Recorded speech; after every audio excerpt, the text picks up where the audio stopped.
All right, y'all. Welcome back. Welcome back to another episode of hashtag CB99 Talks, aka your favorite WMMA podcast. Of course, I'm Combo Breaker 99, and this is episode 108. Man, we getting deep. We getting deep in there. This is round 108, y'all, and back with another one. Still love doing this show, and if you still love hearing this show, make sure y'all subscribe to all the platforms where I put this podcast. iTunes, Spotify. Wherever you listen to your podcast, just type in hashtag CB99 Talks and you can hear it there. Or you can just go to my YouTube channel, Combo Breaker 99. And yeah, man, it's going down once again, man. Got a few things I want to discuss in this episode.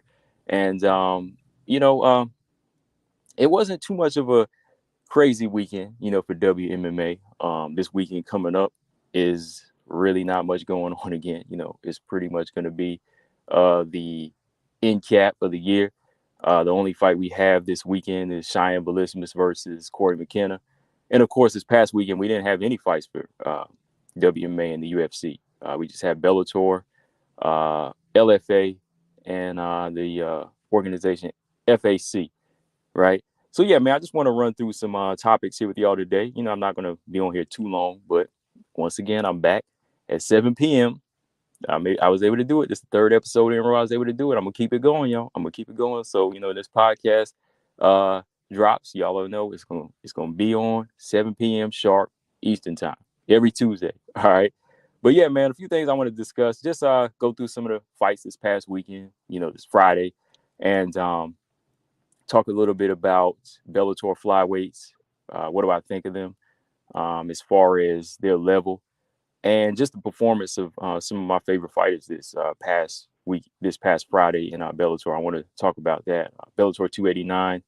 And talk a little bit about Chris Cyborg, her boxing debut, which technically it wasn't her boxing debut because she did have a fight against Simone Silva a few months back, which it wasn't sanctioned as a professional bout. So technically her first bout was this past Saturday. All right. So, yeah, I want to talk a little bit about what I thought about her boxing debut and do a little recap of last night's live stream. It's kind of a long live stream. And in case if you missed it, I just wanted to talk about the flyweight fluster once again. So we're going to call this topic Flyweight Fluster Part 2, okay?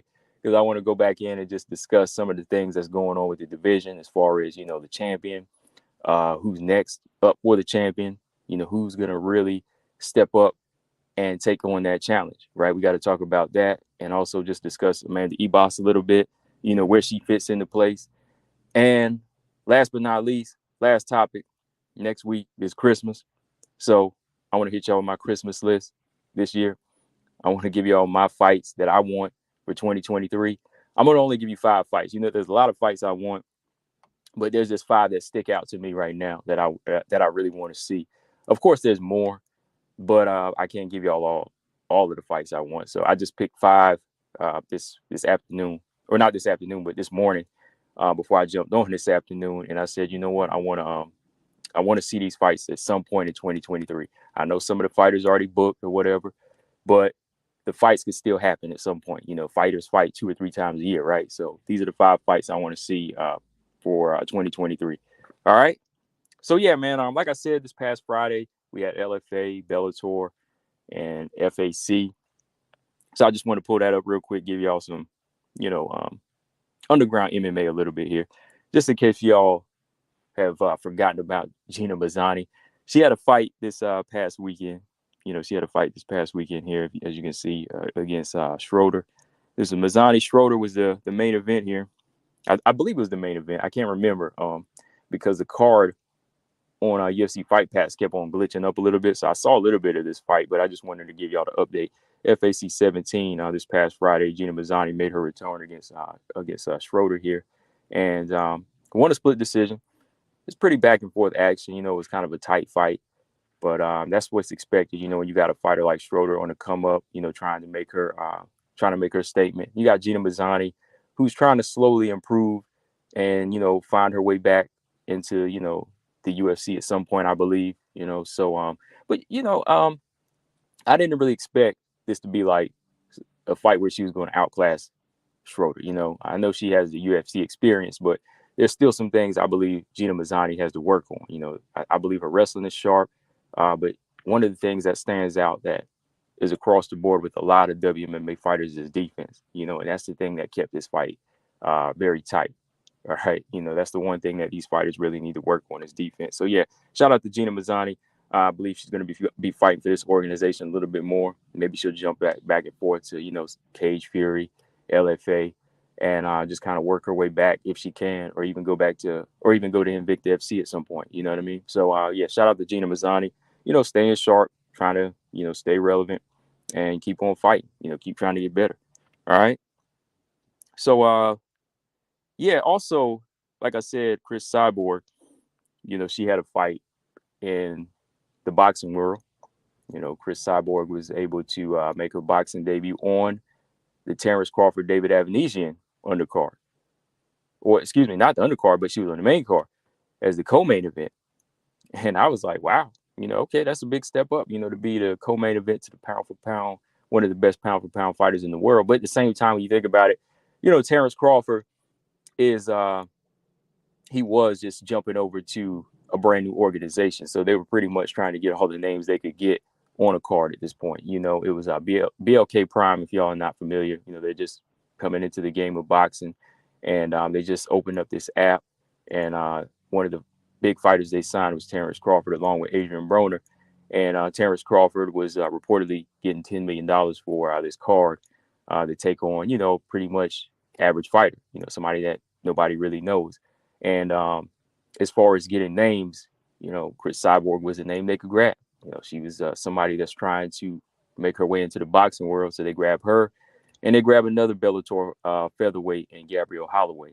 And Gabrielle Holloway didn't really present too much of a threat for Cris Cyborg, which she doesn't really need at this point. She's only one fight deep, right? And this is how you make your wave in boxing. You take baby steps. And Cris Cyborg, even though she's considered a legend in the world of MMA, boxing is a totally different world. So if you check this fight out, if you would check it, or if you were anticipating this fight, like you were going into this fight and it disappointed you in her performance, well, for some of y'all in the future, when you check out her next fight, don't go into a Cris Cyborg boxing match thinking she's going to look as dominant as she does in the world of MMA. All right. I already expected this, Cris Cyborg, she looks sharp, for somebody that's just starting off, but you can see that she was still trying to learn how to keep her composure, be disciplined and patient, trying to find her reach with just her hands. It's a different story. The stance is different.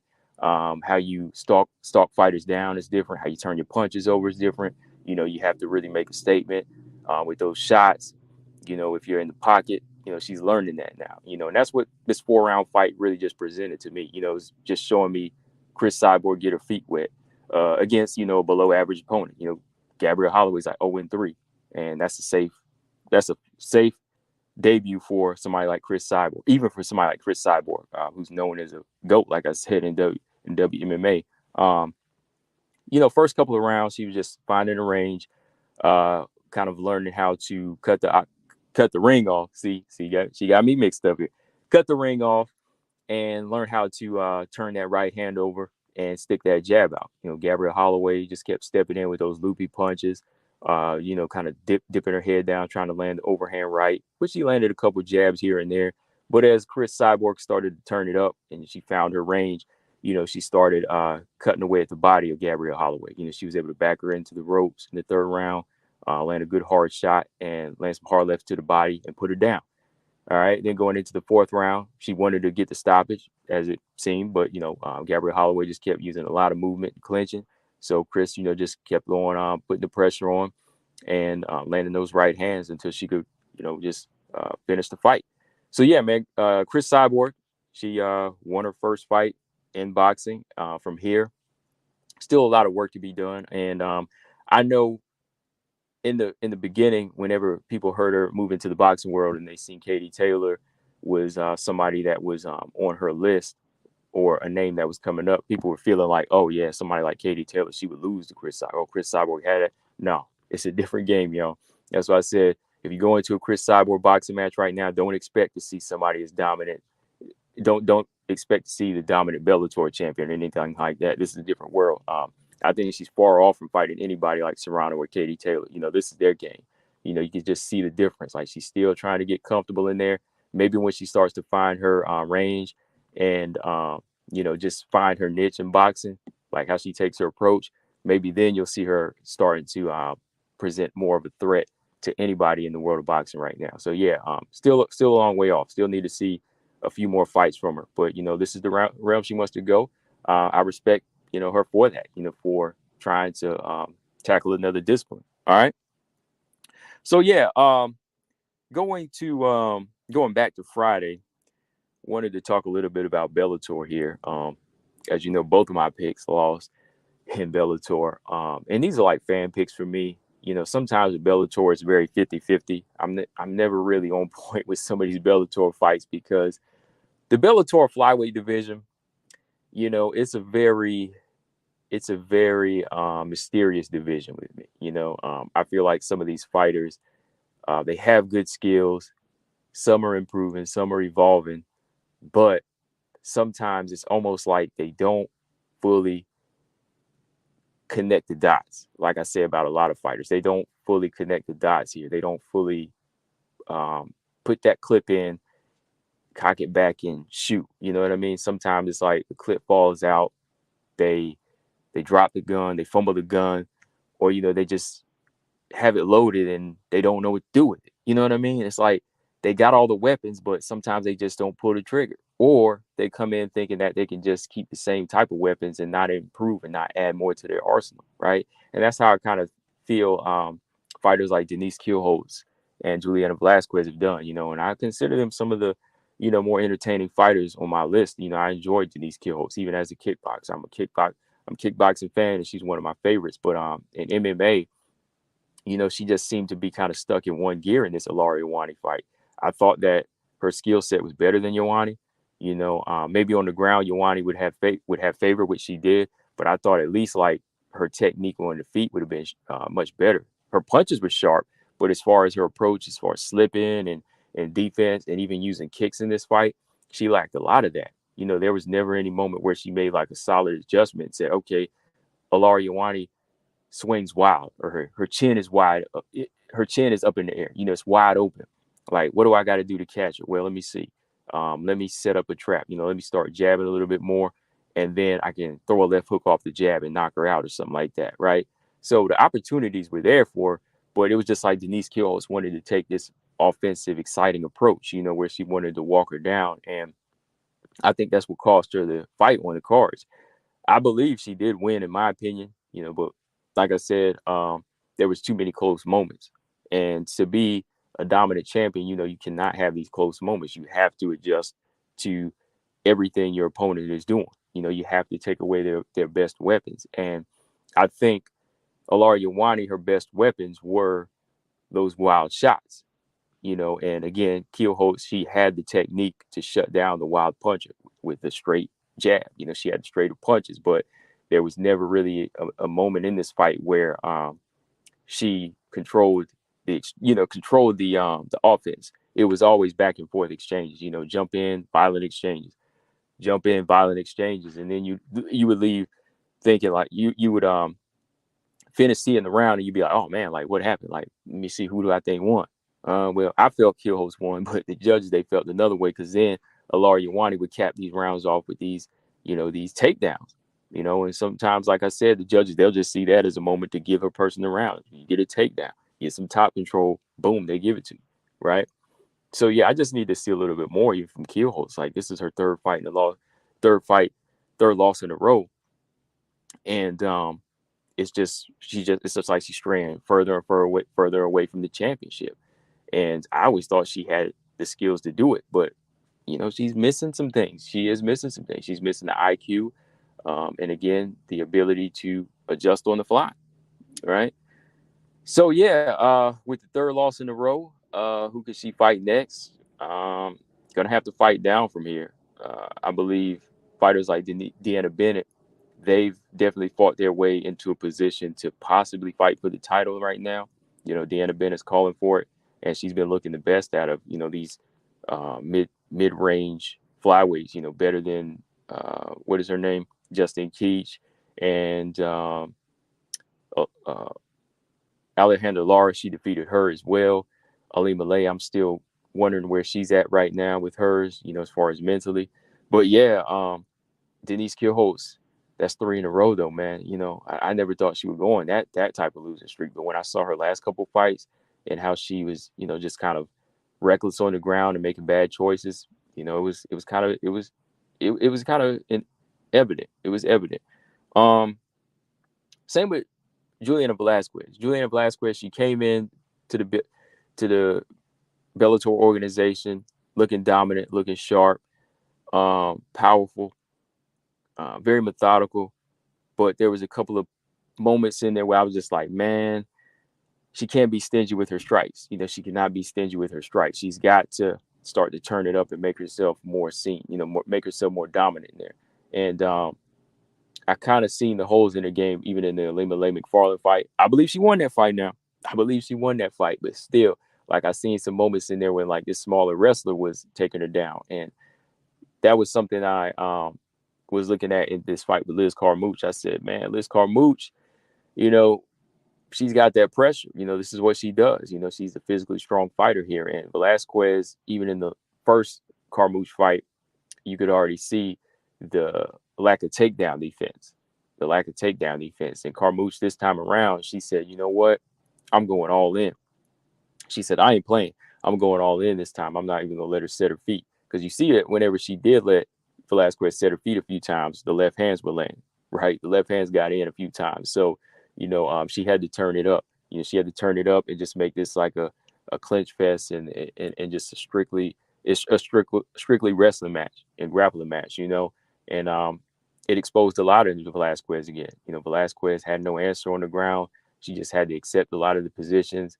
Carmouche was able to, just snatch up her wrist and, lay her flat on her back and get the full mount in the armbar in the second round. And I was just like, wow, like, it's almost like she's accepting these positions like she's letting Liz Carmouche do a tutorial here. That's why I was just really surprised at her as well.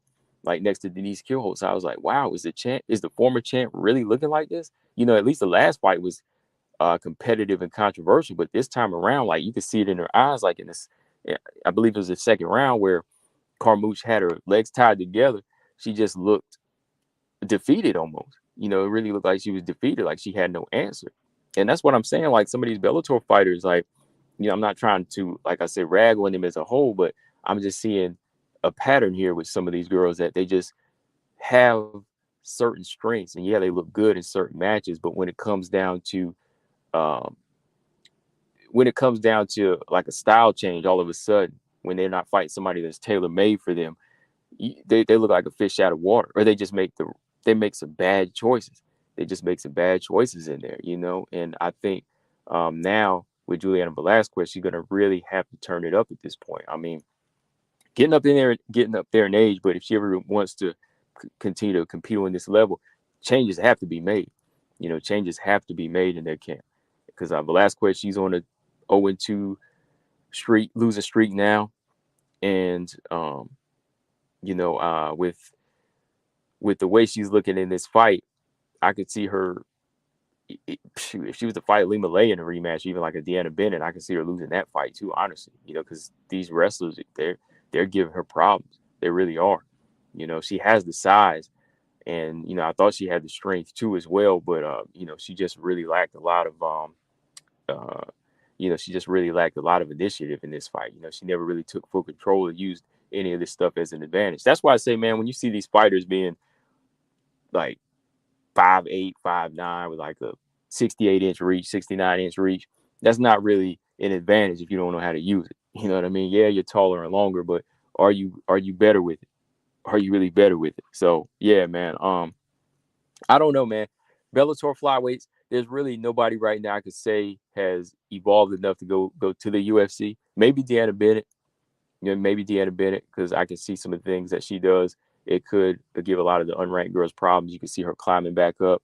But even Justine Keach, she just left the UFC. I'm still not seeing enough from her. I don't know what Alima Lay's got going on. She says she wants to come back. We'll see.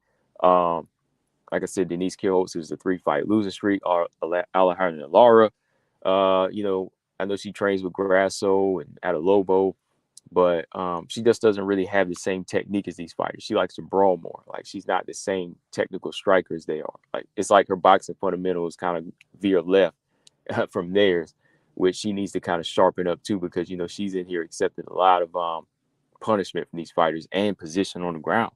So yeah, Bellator flyweights, they're entertaining. They're still good fighters, but if any of them are trying to rise up and maybe even go to the UFC at this point, there's got to be a lot of work being done for these fights. Well, fighters like Alima Lay, I don't even know if she wants to go to the UFC at this point, because she's kind of at the tail end of her career. She's been a career fighter at Bellator anyway.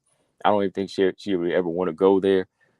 Same with Juliana Velasquez at this point in her career. And, some of these fighters are coming from UFC to Bellator, right? So that's why I can't really be too harsh, right? Because some of these fighters are the ones that are coming from the UFC to Bellator and kind of finishing out their career. Maybe like the younger ones on to come up, like Avzaragova at some point will want to make a run at the UFC like that. You know what I mean? But some of the other fighters, I think this is pretty much where they're going to stay.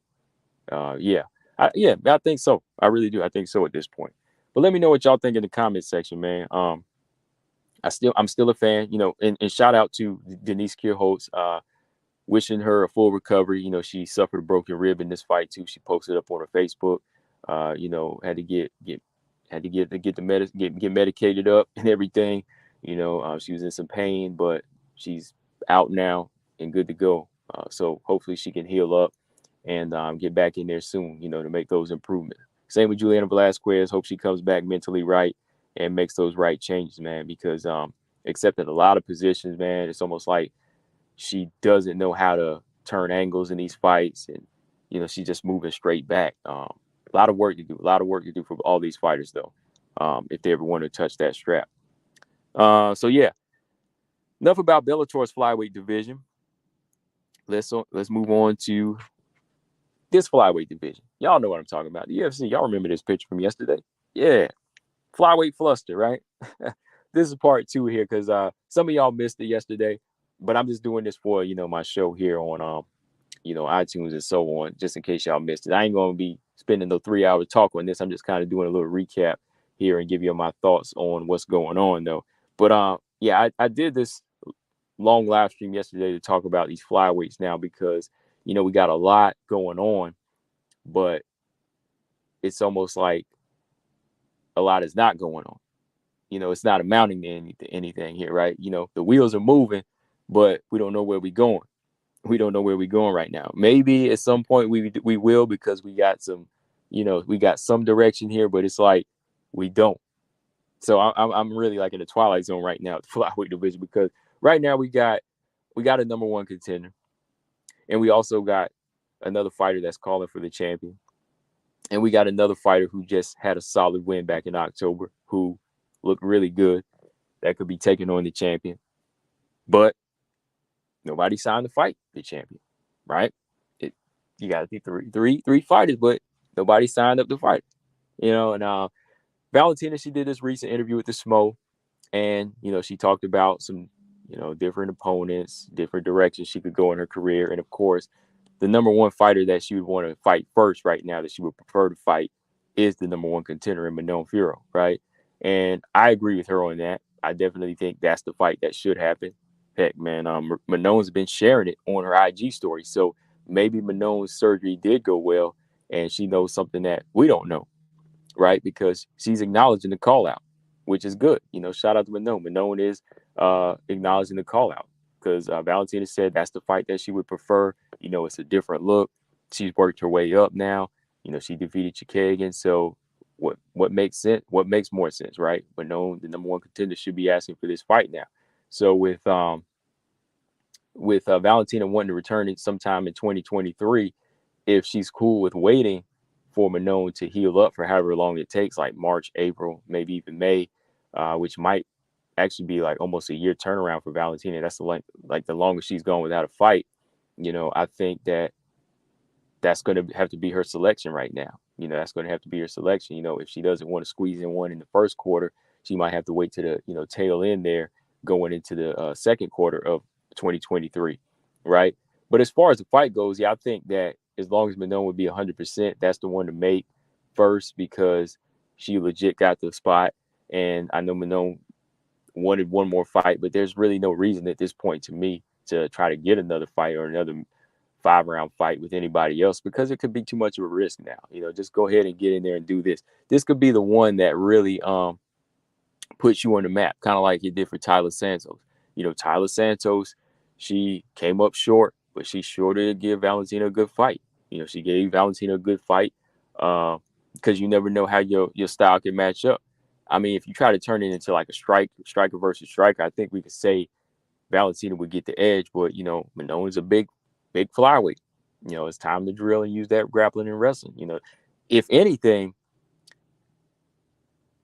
Manon should have been being that wrestler and clinch fighter in the Caitlin Kagan fight. That would have been a good chance for her to really showcase that type of style, that type of gritty inside style physical style that you need to use on somebody like Valentina. That would have gave her a good test because she would have been taking on a big girl, big, long, tall fighter. And if she could have tossed her up, that could have told us that, okay, she's getting better with this. And maybe she can go in there with Valentina and try to handle Valentina a little bit more because she's bigger, right? And that's usually Valentina's kryptonite, right? Bigger, stronger fighters. And if you come in there with that type of style, that gives you more of a chance. So, yeah, it was, in a way, Manon's fault not to go in there and take that wrestler's approach with the Caitlin Kagan fight, right? But that's something she's going to have to do in training now because at number one, you got to get in there and get it at this point, right? I do feel strongly on that. I mean, I respect her for wanting more experience, but I think you'll get the experience you need by taking her on. And you might get the win, too. You could possibly get the win, right? So that's the one fight that does need to happen. But like I said, if it does,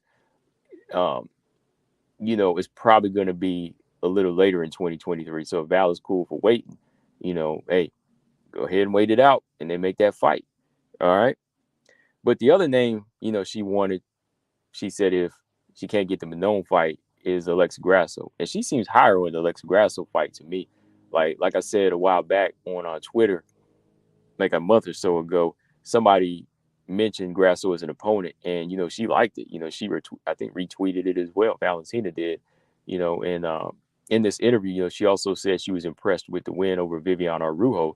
So that's a fight that might happen. Now we all know, Alexa Grasso looked very, very sharp in that Araújo fight, but I think we all know how that style would match up with Valentina. She feels like it's a good fight, and it could be a test for her. She feels like it was a good showing. Grasso's bringing something to the table, but we all know how that style would match up. I know Grasso's a very, very good boxer, but going into a fight with Val, somebody's going to have to be physical. You got to be physical with Val. Again, size and grappling is not Val's kryptonite, but those are keys to victory that you need when you fight somebody like Valentina. So Alexa Grasso needs to bring something like that to the table, and I don't know if she has that physical strength to dish out any type of control over Valentina Shevchenko, right? Maybe her boxing could be slick enough, but even then, her head is on the line at times. She doesn't really sit down on her punches enough to really get the respect. She just kind of picked apart Viviane Araújo. So even with the fight with Val, I think she could hit Val a few times with her striking and her boxing overall, but I don't know if she could ever get Valentina's respect. Valentina's still going to be that counter striker that's in charge. And even at times, if the round's starting to slip, she will storm forward, even with those singles and doubles. Valentina will, So Alexa Grasso is going to have her hands full for sure. But even Alexa Grasso, she's here at this point where I don't know if another 5-round main event is going to help her, especially if the 5-round main event is Tyler Santos, right? Which we're going to talk about here in a minute. Tyler Santos would be the only other logical fight for Alexa Grasso. So does Alexa Grasso want to gamble? Does she want to make that gamble? Or does she want to go straight for the champion? Which would be wiser at this point, to go ahead and say, I can go. I gave Valentina a fight. I gave her a good fight. Go ahead for that. Or fight a title eliminator against Tyler Santos in a 5-round main event. Which one is going to really build your stock up at this point? Got to think about that. So yeah, the Grasso fight is something Valentina wants, and if it happens, it happens. Because she wants a new look. Valentina wants a new look, so it's gonna have to be one or two of these fights. It's gonna have to be one or the other fight, Manon or Grasso. And Grasso's not injured right now, so I think the more Valentina shows interest in it and she kind of lights up when it's talked about, they might give it to her because they might say, Manon, okay, she's healing up. Is she gonna be back in time for a championship fight, or will she need another fight now? Who knows, right? But yeah, speaking of Tyler Santos, going back to Tyler, like I said last night here, I'm gonna put this in a nutshell for y'all. Tyler Santos, to me, is not really speaking out of terms.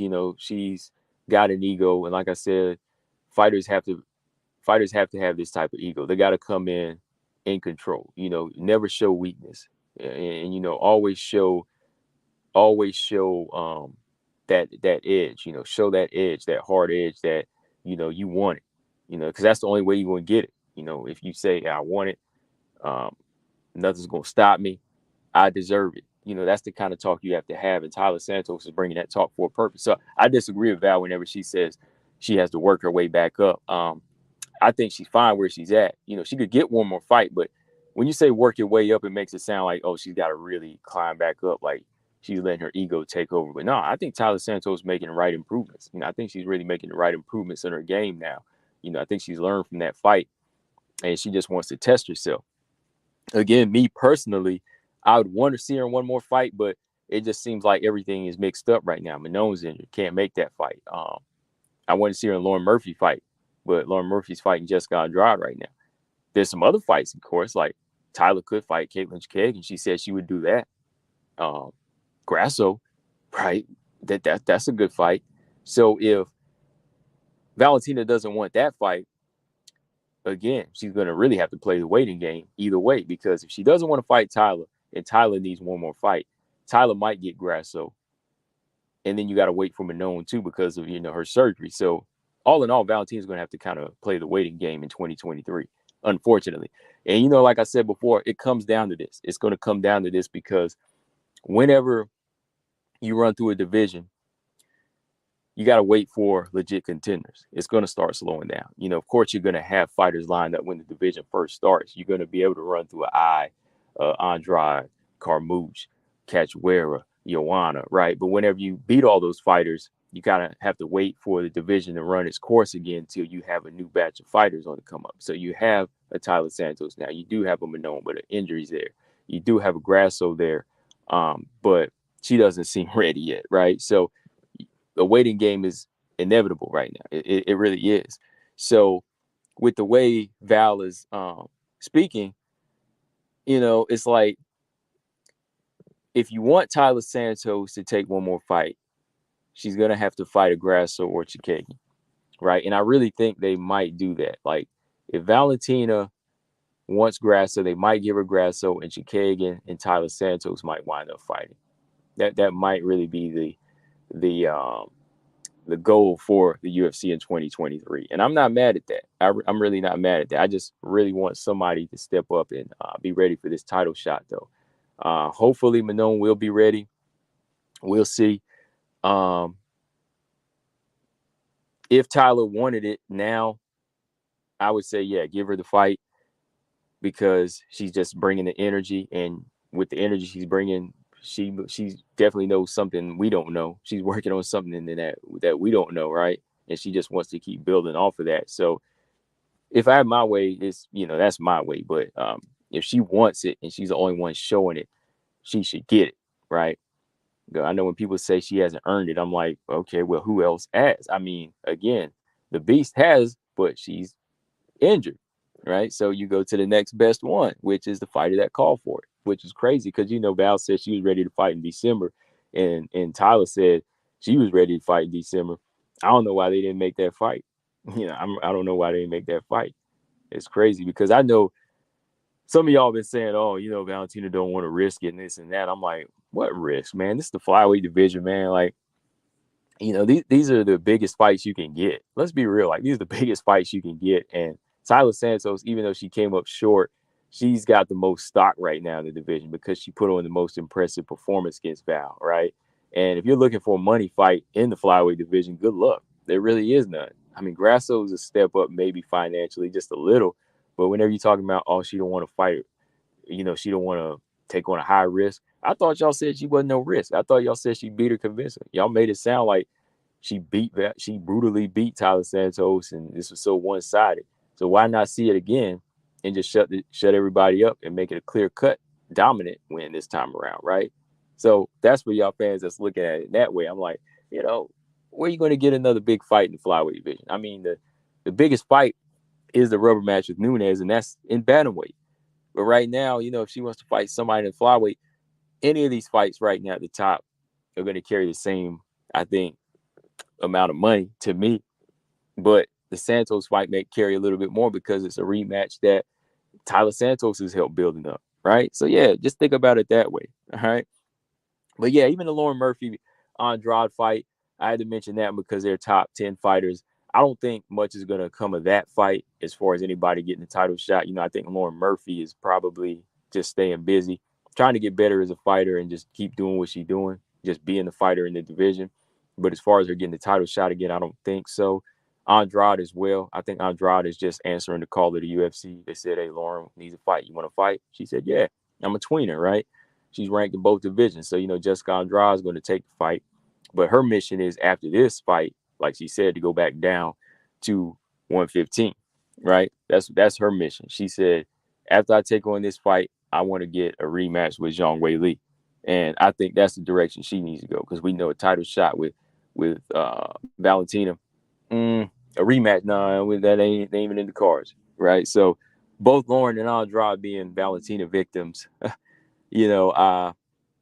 I think they have their path. I think they have their own path right now. But guys, let me know. What y'all think in the comment section. Like I said, I just kind of wanted to fly through some of this stuff. Hold on now. Let me backtrack here a little bit now. Let's go further down the division here because there's another fighter here that seems to be making a big storm. Hadn't even won a fight at flyweight yet. Had only one fight against Caitlin Chikagin. Y'all know what I'm talking about. Amanda Ebas. Now, Amanda Ebas here, she has a fight lined up March 4th, UFC 285 against Viviane Araújo, right? She's got this fight lined up, all right?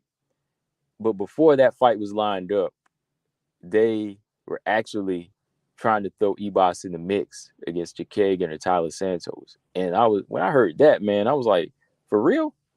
I was like, they really want to line her up with one of these two fighters? I was like, come on now. I was like, what do y'all see in her that I'm missing? I was trying to figure that out because, again, I think Amanda Ebas is a good fighter. I think she's tough. She has some good tools, but never have I seen anything in her to make her jump up like 12 or 13 spots to fight, Chikagin again for that matter. Well, Tyler Santos and Chikagin again for that matter. I'm just not seeing that. I'm really not, So I think the UFC is just like trying to tackle a new fighter like Ebas in this division to at some point get her in the mix, to put some more fire in the division. But they rethought it and said, okay, those names are too high. Santos, Chikagin, again, those are too high. So we got to meet her in the middle and we got to fight Viviane Araújo instead. Even Viviane Araújo is a big risk, but I think with them trying to put her in the middle like that, they're trying to put some new blood in there. They're trying to put some new faces that could possibly fight Valentina and give her a good fight. Fighters that want to fight Valentina too, So with Ebas, you got to get her sharp and get her sharp, get her some wins, get her confidence going, make it look good. So whenever she does call out the champion, we can say, oh, she's on a 3-fight win streak. Oh, she on a 2-fight win streak. She beat three top 10 fighters now. Now let's get her going, right? Let's go ahead and throw her in there since she's a little established at strawweight as well, right? Because the other fighters like Aaron Blanchfield and Casey O'Neill, they're not ready.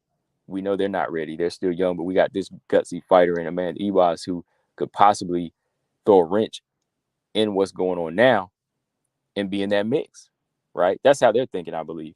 Now, I still think Araújo has everything she needs to beat Ebas, but it's still questionable because of how Ebos is very tough and very doggish in there. And Arujo, though she has the tools to beat her, she's one of those fighters that doesn't pull the trigger sometimes. You know what I mean? She doesn't pull the trigger. Sometimes she'll shoot blindly until she's out, and then she doesn't have any weapons. Then she's kind of fending for herself with a dull blade in there. She's in the alley with a dull blade now. No more AK-47, no more clips, none of that, right? So sometimes she can be that type of fighter. So we'll see with this one. But that's where I think this is going with the flyweight division right now. We got kind of a mix up here. We got some fighters like Santos who won it, but she's not getting it right now. So if I had my way right now, final thoughts on this topic though, if I had my way right now, I would just say I want to make Santos and Grasso fight for a title eliminator. And well, you know what? I would go ahead and let Valentina defend her belt against Alexa Grasso. I would go ahead and make that fight, I think, because that's the fight Valentina said she would want if Manon is not available, which she's not right now. All right. I'm going to go ahead and see that fight. Grasso, Valentina. And Tyler Santos wants the shot, but let's get her one more fight. Lauren's booked against Andrade. So let's make Tyler Santos, Caitlin Chikagian. How about that? Tyler Santos versus Caitlin Chikagian, Valentina versus Grasso. Put them on the same card. Yeah, put them on the same card. That would be good, right? And maybe by the time Manon gets back, let Manon fight the winner of Lauren Murphy versus Andrade. Well, or the loser. Or just Lauren Murphy, period, because I'd want to see Andrade go back to 115 at this point, right? And like I said with Viviane Araújo, I think Viviane Araújo might get the W in this one. I do. I think she might get the W against Ebos. Ebos going to put up a good fight. If Ebos wins, I'll be like, wow. I'd be like, dang, Araújo, come on. So, yeah. Let me know in the comment section what y'all thought. What y'all think of the flyweight fluster that's going on in both divisions, Bellator and UFC. All right. So, yeah, next week, guys. Next week is Christmas weekend. Not much going on for me. I'm going to be putting in that work, getting that work in, getting that triple, But with Christmas being around the corner here for most people that like to really get into the celebration, I said, you know what? Let me put out my little Christmas list here. This is the only Christmas list I have. And it's not even a list for Christmas. It's what I want in 2023. So I guess it's more of a New Year's list, right? It's more of a New Year's list. So, yeah, what I did was come up with 5 fights here. I just got 5 fights here. There's a lot of fights I want, but for this episode, I said, you know what? I'm going to just give y'all 5 fights that I really want to see. No order to it here. Well, I put some order to it. As far as the strawweight division, flyweight division, these are just some fights that I really think need to happen in 2023. Some fighters might be doubled, but if they fight twice a year, they could happen, right? So, yeah, all right, let's start from the bottom here. Let's start with the unranked strawweight realm. Actually, all these fights are strawweights, I think. Let me see. Hold on. 1, 2, 3, 4, 5. Yeah, so let's call it my strawweight Christmas list. These are the 5 fights I want in the strawweight division. I thought it was across the board, but I could give y'all some more, like flyweights, but I didn't even notice. I was just making the list, and I said, boom, they're all strawweights. How about that? All right. So, yeah. All right. The first fight I would like to see in the strawweight division 2023 is this fight. I'd like to see a rematch between Lupe Godinez and Vanessa Demopoulos. Why? Go back 2 years to LFA and watch their first fight. Man, their first championship fight in LFA was a 5-round war. These girls were going at it. If it wasn't for Weili and Joanna in 2020, this fight could have easily been fight of the year for me. These 2 girls were throwing down. I mean, they were throwing bombs. Lupe started off boxing nicely, but eventually Vanessa Demopoulos started showing that heart, grit, turned it into a dog fight. These 2 girls were going at it, man. It was a crazy, crazy fight. I mean, this is how they looked in the beginning of the fight, but after, I mean, they looked like 2 pieces of meatloaf. You know what I mean? It was well worth it. They put on a great show. Lupi had heart. Demopoulos always has heart. These are two big-hearted fighters. Lack defense. Very strong, both of them. Both pack power. I want to see this fight now because personally, I don't think these two fighters will ever get to like top 5 or top 10. So I think now would be the time to make a rematch between these two fighters. Again, I ain't, disrespecting them, not. I just don't think that I see them evolving enough to get to top 5 or top 10 right now because of their defense and, the holes in their game. So I want to see this fight now before one of them goes on like a losing streak and they get cut, right? So if they were to have a rematch, it needs to happen now while they're still in the same realm, because you never know. Lupi could, advance. She could get to the top 10 or something like that. Something crazy would happen. Top 15, leave Demopoulos behind. So while they're here now, I think it'd be perfect timing to go ahead and make this rematch because I know it would be another barn burner like their first fight. So yeah, Lupi Godinez versus Vanessa Demopoulos too. That's one fight I like to see. All right. And same fighter again, I would like to see Yasmin Harigi versus Lupi Godinez. I think that, Lupi, she's an active fighter, so it could happen again. She could be in another good fight this year coming up. I think Yasmin Harigi, needs to fight somebody this strong with this type of wrestling in her own boxing. Fight like a good combination fighter that has boxing and wrestling to be able to test her ability to, make adjustments and use her IQ, Yasmin Harigi that is, and also use her takedown defense. So this is a good fight to test her IQ, jab, and takedown defense. Lupi, she needs to go in there and showcase her skills against a very tough volume puncher like this. See if she can step up her boxing and, keep it sharp and get a dominant win over somebody that's on the come up, right? And again, this would just turn into, if anything, if Yasmin Harigi doesn't make certain adjustments, it's still going to be an all-around good fight, like the previous fight, another barn burner, right? All right. So moving up the strawweight ladder, third fight I would like to see is Rose Namajunas versus Marina Rodriguez. Marina's trying to get back in the mix after her loss to Amanda Lemos. She's called out Carla Esparza. She's called out Rose. She's called out Joanna. Any name that can keep her active and fight. I love her energy. After losing to Lemos, she's talking about coming right back. A fight with Rose makes a lot of sense, because a fight with Rose will test out her pressure, how she deals with pressure against a former champion.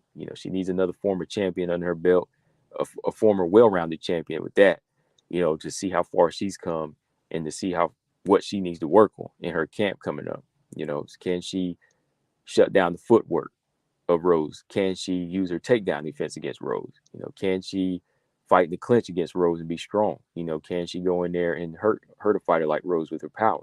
We don't know. We have to see her slow it down, fight off a jab more, and close the distance on Rose, take away her footwork. A lot of different things. So if she wants to be champion, this is the type of fighter that she needs to fight. If she wants to be back in that mix to go for the winner of Weili Lemos, this is the name that she needs. And as for Rose, it's a good fight for her because it's a different look.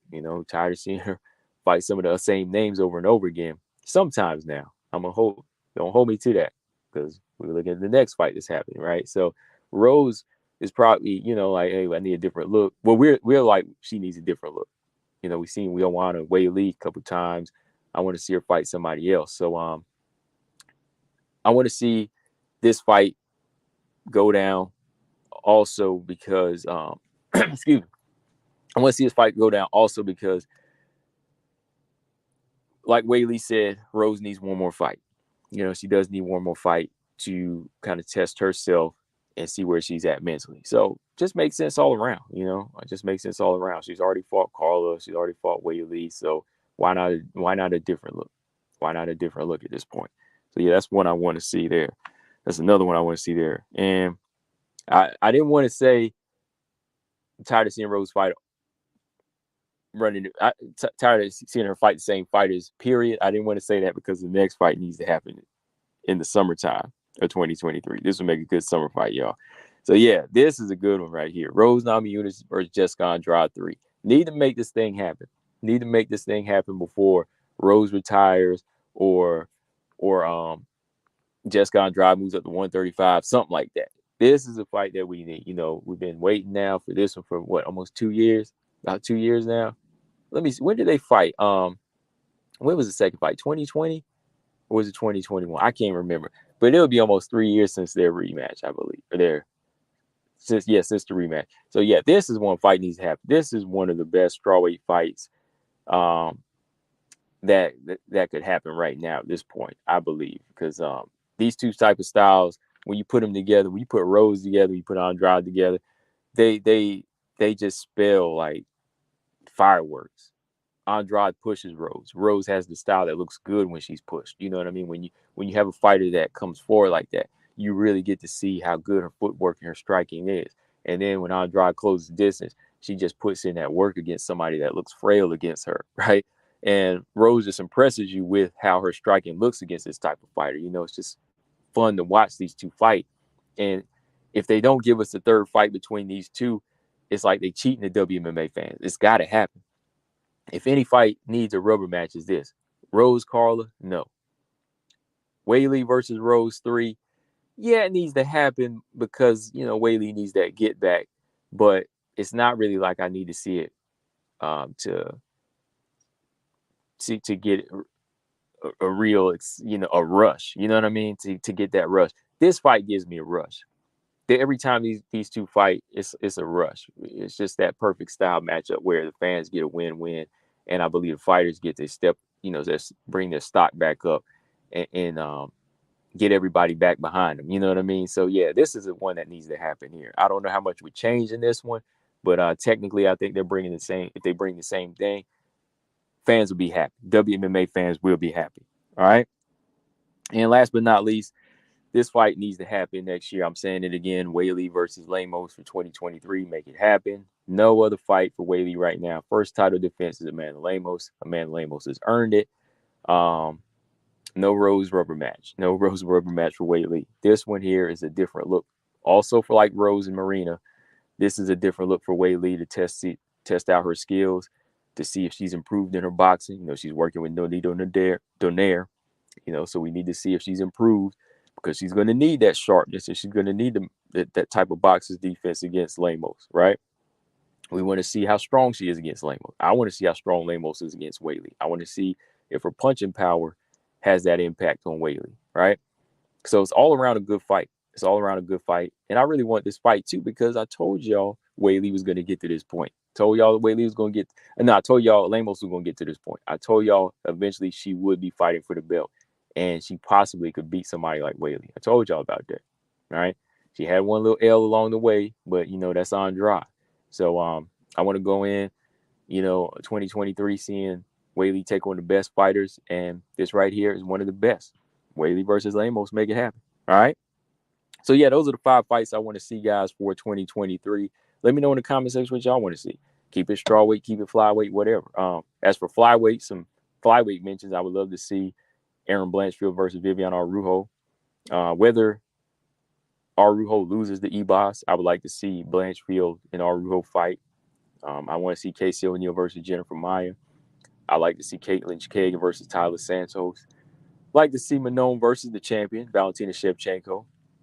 I like to see Tyler Santos versus Alexa Grasso. A lot of good fights I want to see in the flyweight division. I want to see Macy Barber versus Aaron Blanchfield at some point.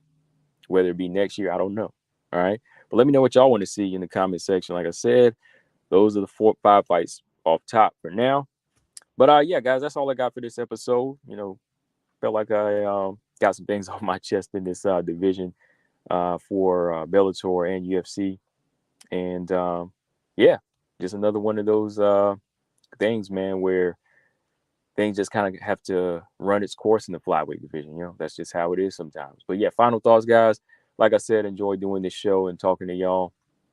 I just don't think that the women get a lot of promotion in WMMA, so I just like to get on here and talk about it.